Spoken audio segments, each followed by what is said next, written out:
अस्सलाम वालेकुम। वालेकुम अस्सलाम। क्या नाम है आपका? हुमैरा अज़ीम। हुमैरा, क्या करती हैं आप? मैं ये बीड्स वर्क करती हूँ, बैग्स बनाती हूँ हैंडमेड। खुद घर में बैठ के बनाती जी, हैं? खुद बनाती हूँ। 6 मंथ हुए हैं मुझे स्टार्ट किए हुए। माशाल्लाह। और ये सारा काम आपने खुद ही की है? जी, मैंने खुद किया है। सच सच बताइएगा, ऐसा तो नहीं है कि किसी गाँव से बनवा लिया और आपने कहा जी मैंने बनाए हैं? नहीं, मैं अभी आपको अगर कहेंगे तो डेमो भी दे सकती हूँ। ज़बरदस्त, ये कॉन्फिडेंस मुझे पसंद आया है। हुमैरा, मुझे ये बताएं, मैरिड है? जी, माशाल्लाह मेरे 3 बच्चे हैं, 2 बेटे 1 बेटी। माशाल्लाह। अच्छा, जब आपने कहा कि आपने ये काम स्टार्ट करना है तो हस्बैंड की तरफ से और बच्चों की तरफ से क्या रिस्पॉन्स था? सपोर्ट, अल्हम्दुलिल्लाह फुल सपोर्ट, क्योंकि वो मैं कोई भी क्रिएटिव काम करती हूँ ये लोग सपोर्ट करते हैं मुझे बहुत। उन्होंने ये नहीं कहा मम्मा हमें खाना टाइम पे दे दीजिएगा, नहीं तो काम पे ना बस लगी रहे? नहीं, अल्हम्दुलिल्लाह मैंने घर को भी मैनेज किया और वो भी, दोनों चीज़ों को लेके चली हूँ अल्हम्दुलिल्लाह। आप कस्टमर आपको किस तरह से मिलते हैं इनके लिए? हर तरह का कस्टमर होता है, क्योंकि ये जो है हैंडमेड काम है, हर एक इस बात को ना जल्दी नहीं वो समझता, क्योंकि एक इतनी मेहनत वाला काम है। अगर हम उनको रेट बताते हैं, किसी को सही लगते हैं, किसी को बहुत ज़्यादा लग रहे होते हैं, लेकिन मेरा सबसे कहना ये है कि हैंडमेड चीज़ को थोड़ा सा सीरियस लिया करें, क्योंकि वो एक मेहनत से, अब इसमें बनाते हुए हमें कट्स लगते हैं, उसको हील अप होने का हम इंतज़ार करते हैं, फिर उसके बाद फिर दोबारा हम स्टार्ट करते हैं। किस चीज़ से लगते हैं? कोई वायर जो होते हैं ना, उससे कट्स लग जाते हैं हमें जब उसको knotting इनके करते हैं। हाथ देख सकते हैं, बड़ा बुरे तरीके से कट लगा हुआ है और सच में मेरे दिल को करने कुछ से वो फिर कट्स लग जाते हैं, तो फिर उसको हील अप होने का वेट करना पड़ता है, तो फिर हम फिर दोबारा काम स्टार्ट करते हैं। एक पर्स बनाने में आपको कितना टाइम लग जाता है? मुझे जैसे ये बड़े वाले जो पर्स हैं इनमें 1 वीक लग जाता है, छोटे वाले जो है ना वो उनमें ज़रा 3 दिन या 4 दिन में हो जाता है वो। ये 1 वीक लगा है, क्योंकि आप देखें ना इसमें बीड्स छोटे बड़े हर तरह के बीड्स हैं, और कितना यानी कि ये गच्छे हुए हैं, तो उस लिहाज से बड़ा ही खूबसूरत है। और ये रेड, ये किसी दुल्हन के लिए तो नहीं बनाया आपने? ले ले कोई दुल्हन, कोई मसला नहीं है, हर एक के जहन में रखना पड़ता है। अब जैसे मुझे डिमांड आई थी कि लॉन के सूटों के साथ हमें चाहिए, तो मैंने वाइट वाले ज़्यादा, क्योंकि वो लॉन के ड्रेसेस के साथ, और फिर शादी के हिसाब से थोड़े से ये क्रिस्टल में, ये ओरिजिनल ज्वेलरी पर्ल से की मोतियों से बने हुए हैं, तो ये उस डिमांड के हिसाब से फिर मैं बनाती हूँ। फैब्रिक वाले भी बनाए हैं, ये काम मैंने खुद किया है ये सारा। आपने ये काम कहाँ से सीखा? कहीं से नहीं सीखा, ये मेरा शौक़ है सिर्फ। इसके अलावा भी कोई काम किया आपने?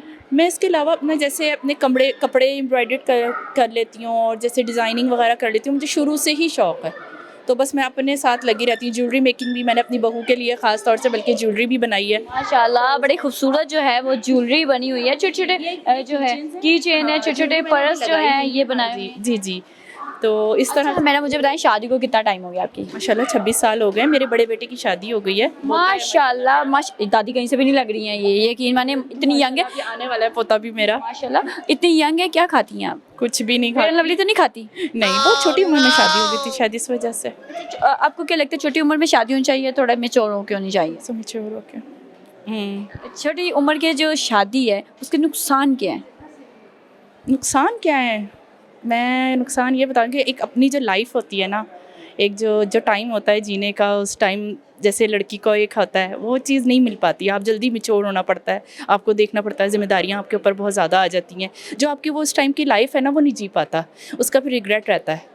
तो थोड़ा सा मैच्योरिटी के साथ, जैसे मेरी बेटी है 25 की, अभी खैर नहीं हुई है, 23 की है, तो अब मैं कहूँगी चलिए 25 तक उसकी हो जाए, थोड़ी मैच्योरिटी आ जाए, अपनी तालीम भी मुकम्मल करे और थोड़ा सा इंजॉय भी करे। जरा झीले, वो कहा जाता है ना कि हर काम तुम जो है आगे जाके करोगे, आगे जाके करोगे। जी, बिल्कुल ऐसा ही है। ज़िम्मेदारियाँ अभी एकदम से ना पड़े। हालाँकि मेरी बेटी को सब कुछ आता है, लेकिन मैंने अभी कोई ज़िम्मेदारी नहीं डाली। मैं तो एंजॉय करो, शादी के बाद इंशाल्लाह तुमने सब करना है, तो करेगी इंशाल्लाह। 26 सालों में सबसे बड़ी खुशी क्या मिली आपको? मेरी औलाद, उसकी भी औलाद।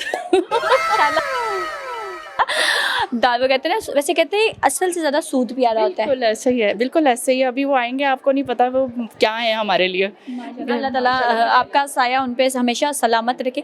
अच्छा, मुझे बताया कि इन 26 सालों में सबसे बुरा दिन क्या था, या कोई ऐसा एक्सपीरियंस जो आप चाहती हो कि मेरी ज़िंदगी से निकल जाए? मैं जिक्र नहीं करना चाहूँगी, रहने दें। थोड़ा तफसील में मत जाइए, आप थोड़ा सा क्लियर बता दीजिए। हो जाता है कुछ ना कुछ, बहुत कुछ होता है ज़िंदगी में, ये सब ज़िंदगी के साथ है।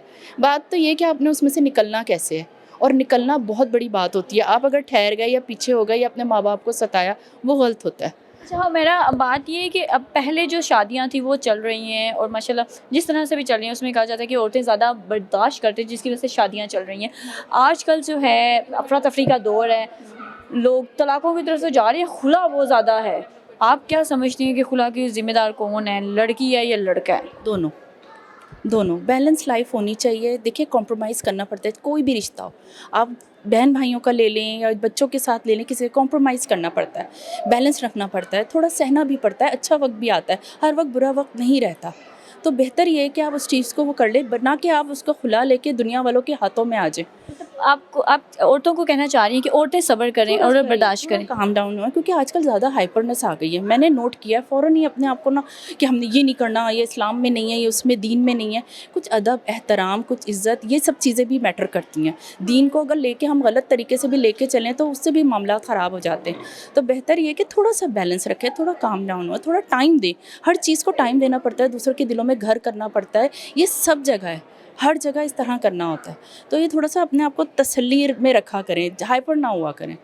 हुमैरा ने बहुत ही अच्छी बातें की हैं। आजकल की लड़कियों को पैगाम दिया है कि थोड़ा सा सब्र कर लें और अच्छे दिन भी इंशाल्लाह ताला आएंगे। अल्लाह ताला हर बेटी के नसीब अच्छे करे। बहुत शुक्रिया हुमैरा। बहुत शुक्रिया।